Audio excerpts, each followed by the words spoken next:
안녕하세요. 생각하는 토끼입니다. 이번 영상에서는요, 서로마 제국을 지탱했던 인물들 중 한 명인 스틸리코에 대해서 다뤄보고자 합니다. 들어가기에 앞서 서로마의 역사는 크게 세 부분으로 나누어 볼 수 있습니다. 첫째, 스틸리코의 섭정 시기. 둘째, 아에티우스의 집권 시기. 셋째, 마요리아누스 황제가 고군분투하며 서로마의 마지막 불꽃을 불태웠던 시기. 물론 중간중간에 설명이 생략된 공백 기간이 있긴 하지만 저는 여러분들이 지루해하실까봐 그 부분까지 자세하게 다루진 않을 것이고요. 이번 영상에서는 앞서 말씀드린 세 부분 중에서 첫 번째 부분인 스틸리코의 섭정 시기를 다뤄보고자 합니다. 스틸리코는 당대 야만인이라고 여겨졌던 게르만 부족인 안달족 남성과 로마인 여성 사이에서 태어난 혼혈이었습니다. 그 때문에 출신 성분에 대해서 당대에도 말이 많았었고요. 특히나 스틸리코를 싫어했던 사람들은 그를 반야만인이라는 멸칭으로 불렀다고 합니다. 이런 불리한 조건 속에서도 스틸리코는 일찍이 테오도시우스 황제의 눈에 들어 로마 제국의 장군으로 임명되었고요. 전장터에서 뛰어난 공적을 세워 황제로부터 서기 390년경 그는 최고 사령관이라는 직책을 하사받게 됩니다.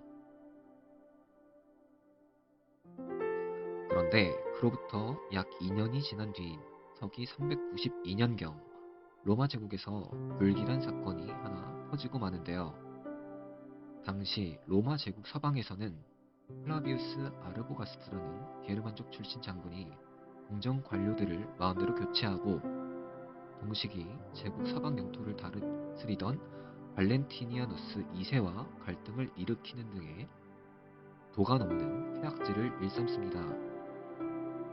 그러다가 발렌티니아누스 2세가 급작스럽게 의문사하게 되면서요. 이를 계기로 로마 제국에서 내전이 발발하게 되고요. 테오도시우스 황제 입장에서 아르보가스트는 자신의 군사력과 권력을 남용하여 국가를 어지럽히는 군벌로 볼 여지가 있었습니다. 아르보가스트가 발렌티아누스 2세를 대신해서 새로 옹립한 황제인 에우게니우스도 정통파 기독교를 신봉하지 않던 인물이었기에 로마 황제로서 부적격한 인물이었습니다. 어쨌든 이를 명분 삼아 테오도시우스는 군사를 소집하여 아르보가스트와 에우게니우스를 축출하기 위해서 서쪽으로 거병합니다. 이때 프리기두스 강에서 벌어진 전투에서 스틸리코가 뛰어난 전공을 세우게 되면서 이를 계기로 그는 테오도시우스 황제의 절대적인 신임을 얻게 됩니다. 그러나 그 일이 있고 얼마 되지 않아서 테오도시우스 황제는 지병으로 인해 사망해버리고 맙니다. 그리고 테오도시우스의 위원에 따라 아직은 어렸던 그의 두 아들, 즉 호노리우스와 아르카디우스를 대신해서 스틸리코는 섭정이 됩니다. 이때 스틸리코는 마음만 먹으면 자신이 황제가 될 수도 있었는데요. 스틸리코는 그러지 않고 테오도시우스의 두 아들 호노리우스와 아르카디우스를 각각 서방과 동방을 통치하는 황제로 옹립한 뒤에 테오도시우스 황제가 남긴 유산을 배분하는 절차를 직접 마무리합니다.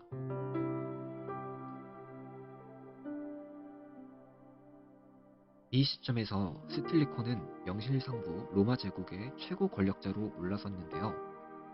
그는 서로마 제국 황제인 호노리우스의 후견인이자 서로마 궁정의 관료로서 그의 권력은 오로지 제국 서부 쪽으로만 제한이 되어 있는 상황이었습니다. 반면 동로마 제국에서는 루피누스라는 재상이 동방의 권력을 쥐고 있었죠. 그런데 문제는 루피누스가 스틸리코를 별로 좋아하지 않았다는 겁니다. 이 때문에 스틸리코가 살아있을 동안 서로마 제국과 동로마 제국 사이에서는 서로 간의 긴밀한 협조가 제대로 이루어지지 않게 됩니다. 한편 테오도시우스 사후 정치 권력상의 공백이 생긴 틈을 노려서 서고트족이 로마 제국과 맺었던 기존의 동맹 협정을 파기하고 발칸 반도에서 반란을 일으켰는데요. 이때 동로마 제국군은 사산조 페르시아의 위협에 대비하기 위해서 병력 대부분을 동쪽에 배치해 두고 있던 상황이었습니다. 이런 상황에서 발칸 반도에 있던 동로마의 많은 도시와 마을들이 서고트족에 의해 무력하게 함락되고 약탈당합니다. 이렇게 되자 동로마 제국 황제인 아르카디우스는 이 사태를 도저히 혼자만의 힘으로는 진정시킬 수 없다고 판단하여 스텔리코에게 전령을 파견하고 군사적인 도움을 요청합니다. 스텔리코는 이 소식을 접하자마자 속히 서고트족을 토벌하기 위해 군대를 모아 거병하지만 결정적인 순간에 루피누스의 모함으로 인해서 군대를 다시 물리라는 전원을 받게 됩니다. 이 때문에 알라리크는 다시 군대를 재정비하여 재차 동로마 제국의 공격을 감행하고요. 결국 이를 감당할 수 없었던 동로마 제국은 서고트족으로 하여금 지금의 크로아티아 지방에 정착시켜주는 조건으로 고트족과 평화협정을 체결하게 됩니다. 서고트족과의 협정으로 로마에는 잠시나마 평화가 찾아오나 싶었지만 설상가상으로 서로마 제국의 주요 식량 공급지였던 북아프리카 지방에서 반란이 일어나게 됩니다. 때문에 중앙정부로부터 스틸리코로 하여금 북아프리카의 반란군을 진압해줄 것을 촉구하는데요. 다행히 이때 스틸리코는 뛰어난 지략을 발휘해서 반란군의 세력이 본격적으로 결집되기 전에 자기들끼리 내분을 일으키도록 부추김으로써 북아프리카 반란군은 간단히 해산됩니다. 한편 비슷한 시기에 라다가이수스라는 동고트족의 왕이 자신의 무리를 이끌고 로마 제국 영토를 침입해 들어오는데요. 스텔리코는 이를 막아내기 위해 다시 군대의 방향을 북쪽으로 돌리죠. 그런데 스틸리코가 잠시 이탈리아에서 부재해 있던 틈을 타서 동로마 영토에 정착해 있던 서고트족이 기존의 협정을 깨고 또다시 반란을 일으킵니다. 그리고 이번엔 그 목표를 소로마 제국으로 삼죠. 이때 고트족을 이끌던 지도자는 그 유명한 알라리크였는데요. 알라리크 휘하에서 서고트족들은 빠른 속도로 이탈리아 반도 안으로 쳐들어와 당시 소로마 제국의 수도였던 밀라노를 함락시킬 뻔하기까지 합니다. 그런데 다행히도 급보를 전달받고 때마침 도착한 스틸리코가 알라리크의 군대를 폴렌티아에서 격파하고요. 남은 잔당들을 끝까지 추격하는 데 성공함으로써 지금의 베로나 근교에서 서고트족 대부분이 학살당합니다.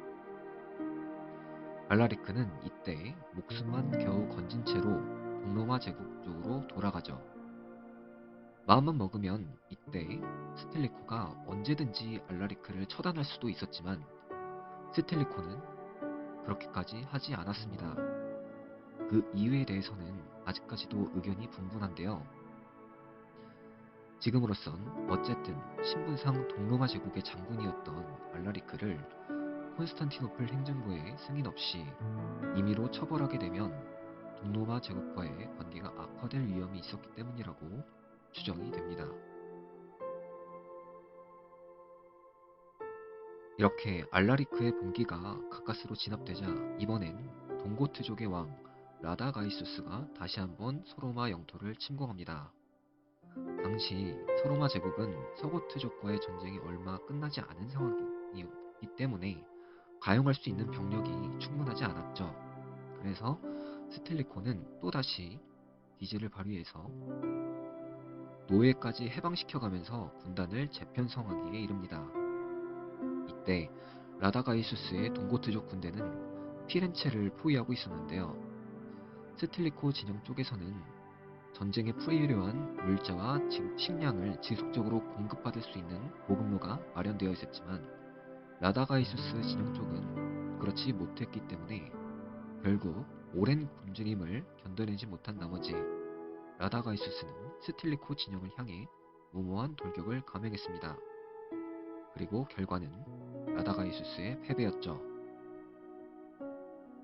이렇듯 스틸리코는 계속되는 내부 반란과 이민족들의 침입을 성공적으로 막아냈지만 그럼에도 불구하고 서로마 제국의 영토는 전란으로 인해 피폐해질 대로 피폐해진 상황이었습니다. 여기에 서로마 특유의 빈약한 행정력으로 인해서 폐허 복구가 제대로 이루어질 리도 만무했고요. 더군다나 이 시점에 와서 서로마 제국은 전쟁으로 인해 너무나도 많은 인력이 소모되어 군대조차 유지할 방법이 마땅치 않았습니다. 스틸리코는 이러한 최악의 상황 속에서도 어떻게든 서방의 군대를 재건해야 했기에 이 과정에서 그의 숙적인 알라리크에게 도움을 요청하고 마는데요. 스틸리코의 이러한 행보는 원로원들의 반발을 사기에 충분했습니다. 거기에다 서로마 제국의 황제인 호노리우스와의 정치적 견해 차이로 인해서 스틸리코는 결정적으로 호노리우스의 신임을 잃어버리게 됩니다. 결국 이러한 상황 속에서 스틸리코는 정치적으로 고립되었고 호노리스 황제는 스틸리코에게 일방적으로 죄를 뒤집어 씌워 그를 처형하기로 결정합니다. 이때 스틸리코는 마지막까지도 서로마 제국의 충성을 맹세하면서 처형장으로 묵묵히 걸어갔다고 합니다. 스틸리코의 최후는 그가 이룩했던 찬란한 업적과 대비되어 너무 초라하고 허무하기까지 합니다.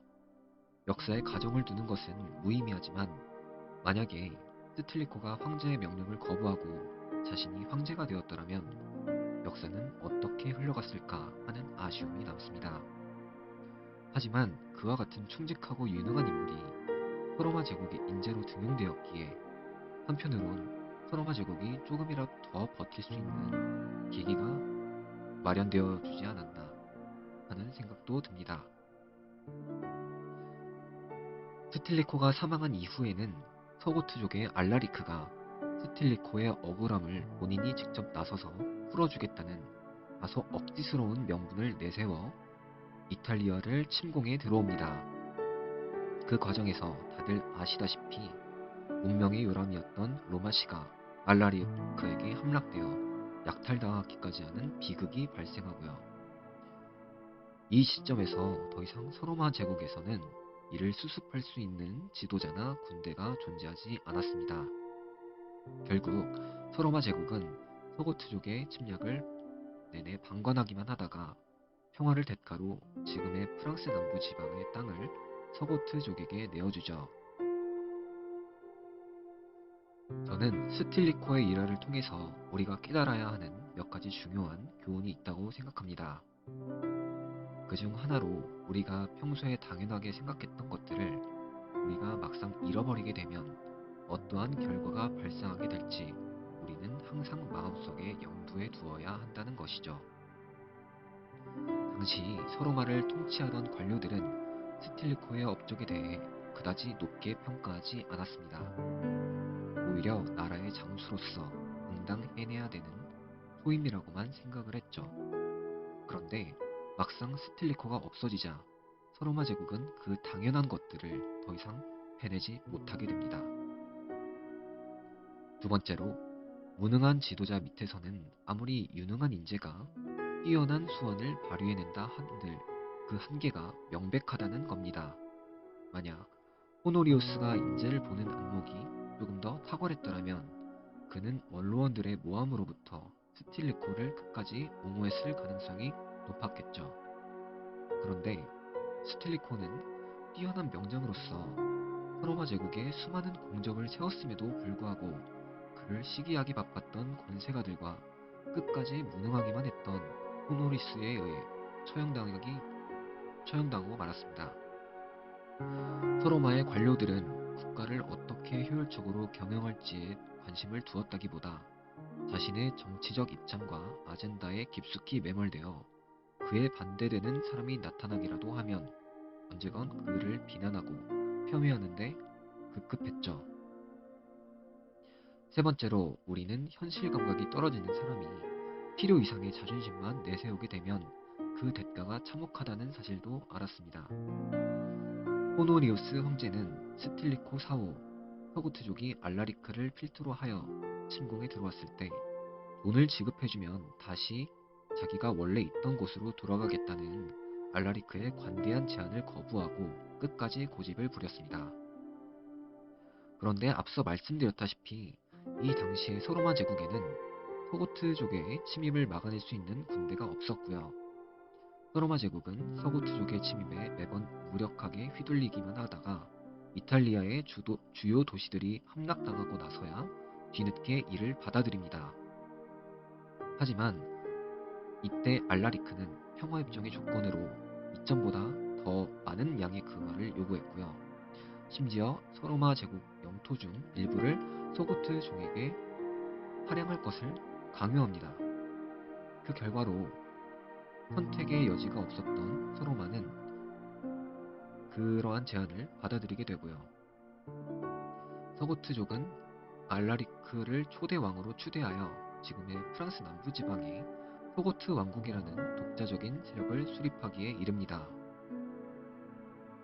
자, 스틸리코 사후 서로마 제국에서 다시 그와 같은 유능한 인물이 등장하려면 약 20년이라는 세월이 더 지나야 합니다. 그렇다면 과연 스틸리코의 뒤를 이어서 뛰어난 활약을 펼치게 될 또 다른 인물은 과연 누구일까요? 이번 영상은 여기까지였습니다. 영상 시청해주셔서 감사드리고요. 다음 영상에서는 조금 더 알차고 재미있는 내용으로 준비해서 다시 돌아오도록 하겠습니다. 다들 좋은 하루 보내시길 바랍니다.